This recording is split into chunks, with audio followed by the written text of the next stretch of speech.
Je voulais montrer comment mesurer les longueurs dans Blender et on va faire appel à trois outils, donc l'outil Measure, l'affichage des mesures par le panneau Mesh Edit Mode Overlays ou bien la donne Measure It. Alors premier outil qui est disponible dans la barre d'outils, c'est l'outil Measure et je peux l'activer en faisant un Shift barre espace Measure. Je fais un clic gauche, je tire, je lâche et donc là j'ai la longueur de la règle qui s'inscrit en unité de mesure choisie pour ma scène. Je peux sélectionner une extrémité et la déplacer.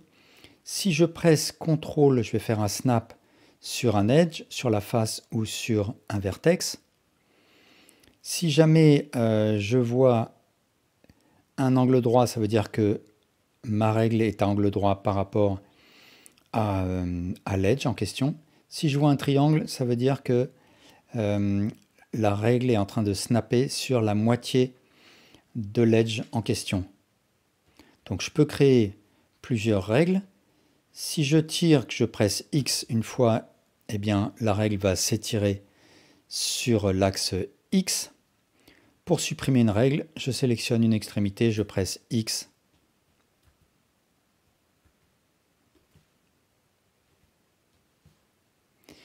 Si je clique au milieu de ma règle, je vais pouvoir calculer un angle. Donc par exemple là, je vais faire un snap sur les vertices et j'ai bien un angle de 90 degrés. Si je sélectionne ce vertex central et que je presse X, je me retrouve avec ma règle normale. Alors si je change d'outil, je perds l'affichage de la règle, mais si je reclique sur Measure, je la vois se réafficher. Je peux passer en mode Edit, et là j'ai à nouveau cet outil Règle, et donc de la même manière, je peux calculer, tirer des règles comme ça. Autre moyen d'obtenir la longueur d'un edge dans Blender, c'est sélectionner l'edge en mode Edit et aller dans le panneau Mesh Edit Mode Overlays. Et là, sous Measurement, je clique sur Edge Length. Alors, une précision, ces options étaient autrefois accessibles dans le panneau Viewport Overlays. Et je vais voir s'afficher la longueur de l'edge ou des edges sélectionnés. Et si jamais je bouge un vertex, je vais voir en temps réel les mesures changer. Alors, un petit défaut, c'est que ça s'inscrit vraiment en tout petit. Et a priori, je ne crois pas qu'il y ait moyen d'agrandir la typo. Mais ça, on verra avec l'outil suivant que on va pouvoir voir les mesures en plus gros. Et puis, si je veux, je peux sélectionner 3 vertices et obtenir l'angle, donc Edge Angle.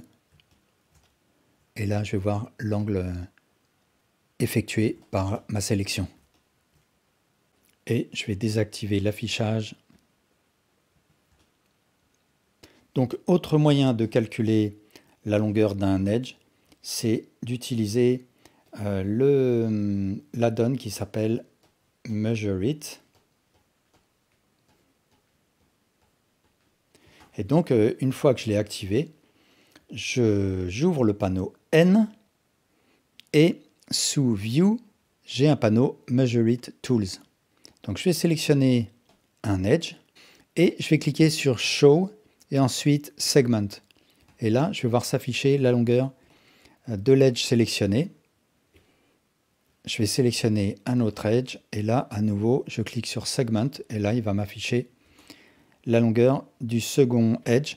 Et ici, un peu plus bas, je peux voir les mesures en question. Donc, je peux cliquer sur le petit engrenage là et changer la taille de la typo, la couleur d'affichage de la mesure. Je peux aussi changer la position sur X et sur Y de la mesure. Je peux l'aligner sur la centrée ou l'aligner sur la gauche ou sur la droite.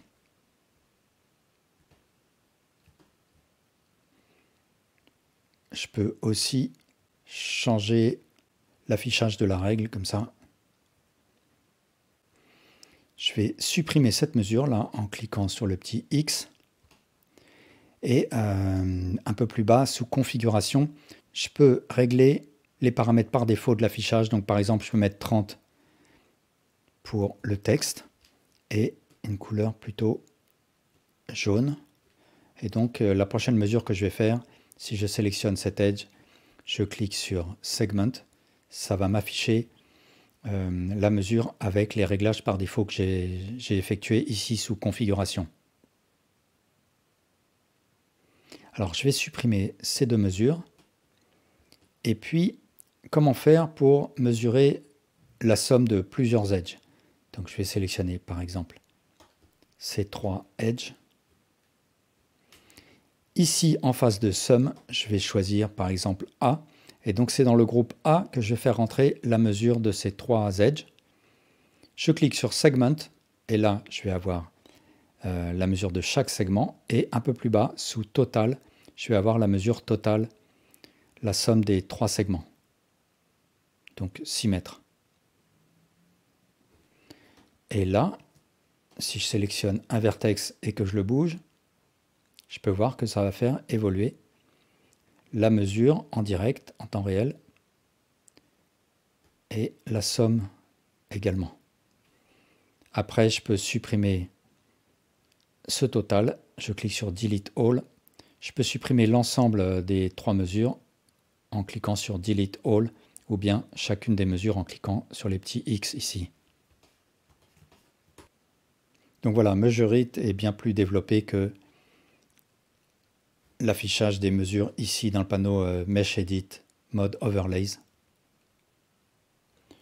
Alors avec cet add-on, l'affichage se fait tout aussi bien en mode Edit qu'objet. Et si je veux cacher mes mesures, je clique sur Hide. Et pour les faire revenir, je clique sur Show. Enfin, si je veux calculer la longueur d'une curve, donc je vais créer une curve Bézier, je vais activer un add-on qui s'appelle Add Curve Tools. Et une fois que c'est activé, dans le panneau N, que je sois en mode Objet ou Edit, sous l'onglet Edit, j'ai un panneau Curve Info et là j'ai un bouton Length, donc je clique sur Length et ça va me donner la longueur de la courbe. Et donc si je fais une extrusion, je peux recalculer, je reclique sur Length. Alors attention, parce que si je fais un scale en mode objet, ça ne va pas me recalculer la longueur. Il faut que je fasse un Apply Scale et j'aurai la nouvelle longueur. Alors si j'ai fait un Apply Scale, attention à ramener le Min Radius à 1. Je peux faire un clic droit, Set Curve Radius, je tape 1, Enter, et voilà. Voilà, merci beaucoup pour votre attention.